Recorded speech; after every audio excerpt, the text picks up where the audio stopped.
Bawat oras, bawat minuto, o buong araw, ikaw lamang ang kanyang iisipin o hinding-hindi ka mawawala sa kanyang isipan.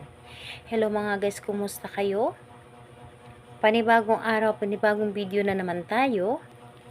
And sa araw na ito ay isa na namang video ang aking tuturo sa inyo na simpleng gabay o simpleng pamamaraan na makakatulong sa atin. At bago ang lahat, gusto ko lang mag-disclaimer sa mga taong hindi naniniwala at hindi gusto ang mga kagaya nitong video. Please skip this video and maghanap kayo ng videos na gustong-gusto nyo dahil ang video na ito ay para lamang ito sa mga taong naniniwala and gusto mag-try. Sa lahat po ng mga nagko-comment dito sa aking video dito sa loob ng aking channel, mag-ingat sa lahat ng mga nagre-reply sa inyo na dinadala kayo sa kanilang WhatsApp, in-imo app upang makaiwas po tayo sa scam. Ngayon po, ituturo ko sa inyo paano kayo lamang ang kanyang iisipin sa buong araw o talaga namang hindi ka mawaglit sa kanyang isipan. So, dito po ay kailangan natin ng gagamitin sa paggawa nito. Kailangan natin dito ng kunting asukal, brown or white sugar, pwede. Kailangan din natin dito ng isang butil ng bawang na hindi nabalatan. Kailangan din natin dito ng panulat.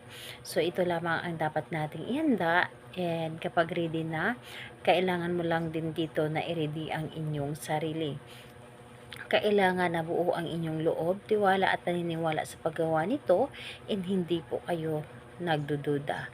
And ayun po, kapag ready ka na, pwede mo na itong simulan. So, ang gagawin mo lamang dito ay napakadali lamang. Ang gagawin mo dito sa butil ng bawang. Isulat po ninyo dito gamit ang panulat ang kaniyang pangalan. Gamit ang kanyang pangalan, isulat mo dito sa butil ng bawang. So, pangalan niya and apelyido. At kapag naisulat mo na dito ang kanyang pangalan, ang bawang na ito ay ilagay mo lamang dito sa asukal. Ibaon niyo po dito sa loob ng asukal.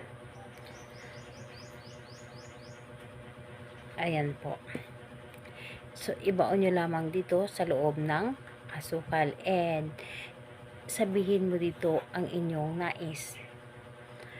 Ilagay dito sa iyong baba at sabihin mo, sa pamamagitan nito, ikaw, pangalan, apelyido ng inyong target, iisipin mo ako anumang oras. Iisipin mo ako bawat minuto, bawat oras, buong araw. Ako lamang ang laging nasa isip mo at anuman ang mangyari, ako lamang ang laging naman ng inyong isipan at anuman ang gagawin mo ay ako pa rin ang papasok sa iyong isipan. So, ayun po, lahat na gusto mong sabihin, pwede mong sabihin dito.